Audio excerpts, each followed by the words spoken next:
రాష్ట్ర వ్యాప్తంగా ఇక్కడే కాదు, రాష్ట్ర వ్యాప్తంగా మన అంగన్వాడీ వర్కర్స్ కానివ్వండి, హెల్పర్స్ కానివ్వండి, అందరూ కలిసి నాకు తెలిసి 1,00,000 మంది పైన ఉంటారు మన వర్కర్స్ అందరూ కలిసి. అంటే 1,00,000 కుటుంబాలు. ఇవన్నీ కూడా చూస్తుంటే ఉంటుంది. ముఖ్యమంత్రులు మారుతూ ఉంటారు, ఎవరో శాస్త్రం కాదు. ఎన్టీ రామారావు లాంటి మహానుభావుడే ఓడిపోయి ఇంటికి వెళ్ళారు.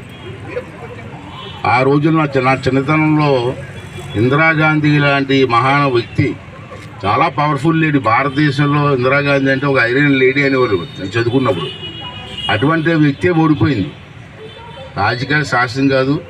అయితే ఉన్నన్నాళ్ళు ఏం చేసామన్నది ప్రజలు గుర్తుండేలాగా ఉండాలి. మరి మనం చూశారు, చాలా అన్యాయం.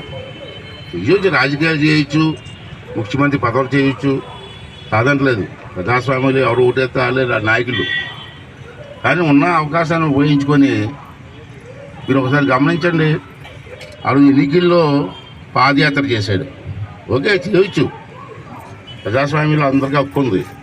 ఆ రోజు పాదయాత్ర చేసినటువంటి హామీల్లో నువ్వేం చేసావు, ఏం నెరవేర్చావు అని మాట్లాడితే మా మీద కేసులు.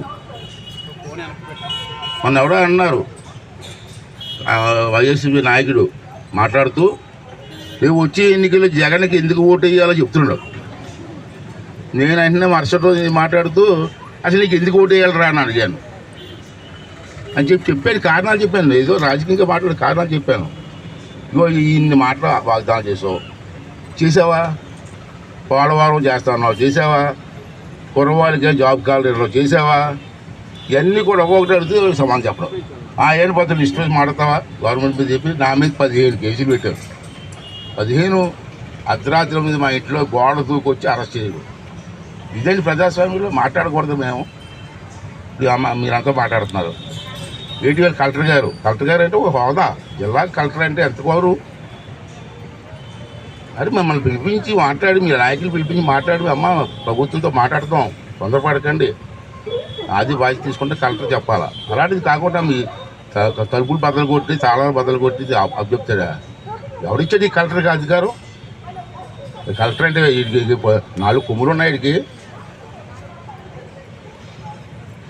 మనం కట్టి డబ్బులతో జీతాలు వస్తాయి కలెక్టర్కి. మనకు కడితే ట్యాక్స్ డబ్బుతోనే వాళ్ళు జీతాలు వస్తాయి కలెక్టర్కి. అది కారు తిరిగి కారు డబ్బులు కూడా మనం ఇస్తున్నాం, ప్రజలే ఇస్తున్నారు. ఈరోజు మనం మీ పెత్తనం చేయడానికి చేతనైతే సాయం చేయి, అంతేకాని బెదిరించడం అన్నది పద్ధతి కాదు. ఇలా పోలీసు వ్యవస్థ కూడా ఎలాగైపోయిందంటే, పూర్వం ఐపీఎస్ అంటే నాకు చదువుకున్నప్పుడు ఐపీఎస్ అమ్మో నమస్కారం సార్ అనేవాళ్ళు. అంత పెద్ద వ్యవస్థ ఐపీఎస్ అంటే చిన్న వ్యవస్థ కాదు.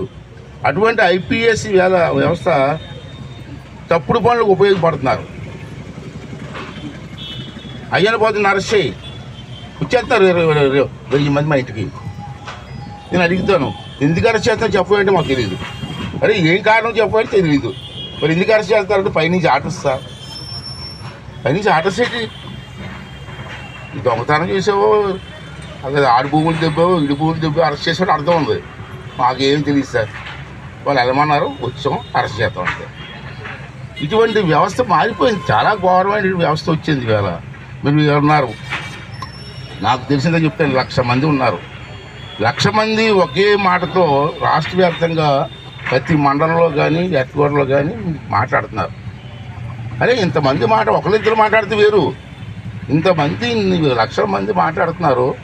దాన్ని ఎలా పరిష్కారం చేద్దామని చెప్పి ఒక ప్రభుత్వం ఆలోచించుకుంటా హెరాస్మెంట్ ఎలాగా? మీరు మాత్రం ఏం చేస్తారు? మీ డ్యూటీ మీరు చేస్తారు, కష్టపడతారు, మీకు ఇవ్వాల్సిన డబ్బులు కూడా ఇవ్వడు. నేను విశాఖపట్నం వెళ్ళాను మొన్న, అక్కడికి మీ సెంట్రల్ కొన్ని ఉన్న అద్దె తీసుకున్నారు. నెలకి ఎంత తీసుకుంటారు కదా విశాఖపట్నంలో, రేట్లు కూడా 10,000 5,000 10-20 ఉంటాయి. వాటికి కూడా డబ్బులు ఇవ్వలేదు, అద్దెలు ఇవ్వలేదు, అద్దెలు ఇవ్వలేదు. అరే ఇంటి పూట ఒప్పుకుంటారా? ఆడు కూడా డబ్బులు వస్తాయి కదా అద్దెకిస్తాడు, కుటుంబం కోసం అద్దెకిస్తాను 10,000 వస్తుంది నెలకి. 4 ఇచ్చారు అద్దెకి. నిలబెట్టి అద్దె ఇవ్వకపోతే ఎవరు ఊరుకుంటాడు? ఖాళీ చేసుకోమంటాడు. అప్పుడు ఈ సంస్థల ఈ వ్యవస్థ ఏమవుద్ది? కనీసం జ్ఞానం ఉండాలి కదా. మరి బాబా డబ్బులు లేవరా, గవర్నమెంట్ అప్పులు పాలు అయిపోయింది. ఇప్పుడు పోన్లే, మొత్తం తినేశాడు.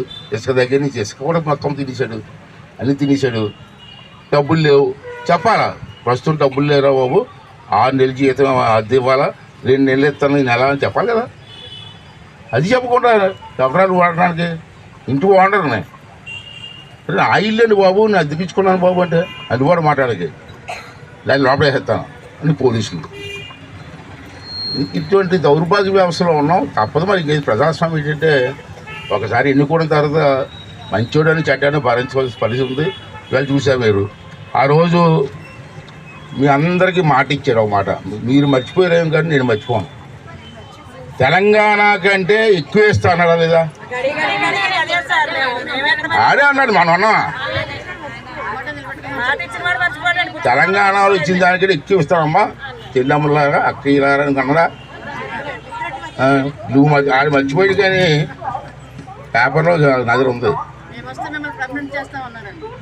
అది దాచాను నేను. ఎన్ని నజరు ఉన్నాయి, ఆడు మాట్లాడిన ఎన్ని నజరు ఉన్నాయి. దీనికి మరి దీనికి సమాధానం ఏం చెప్తావు జగన్ రెడ్డి? ఒకసారి అర్థం చేసుకోగలరు. పోనీ చెప్పు, అంత ఇవ్వలేకపోతానమ్మా, దానికి అందాక 2 సంవత్సరాలు సమానం చెప్తాం, మళ్ళీ డబ్బులు పోగైన తర్వాత మళ్ళీ ఇస్తాను అని చెప్పాలి కదా. చెప్పకుండా అరెస్ట్ చేయడం, విజయవాడ వెళ్తే రోడ్ బ్లాక్ చేసేయడం, ఆడవాళ్ళని చెప్పకుండా ఇంట్లోనే కథలు కూడా చేసేయడం. విజయవాడ పిలిపించారు పెద్దలు, ఊళ్ళో అరెస్ట్ చేసేస్తారు ముందు వెళ్ళకుండా. ఒకవేళ మీరు దొరకలేదనుకో ఇంట్లో ఆయన్ని పిల్లల్ని తీసుకుపోతున్నారు. ఇది ఎంత ఘోరం ఇది? ప్రజాస్వామ్య దేశంలో రాక్షస పరిపాలన ఏంటి?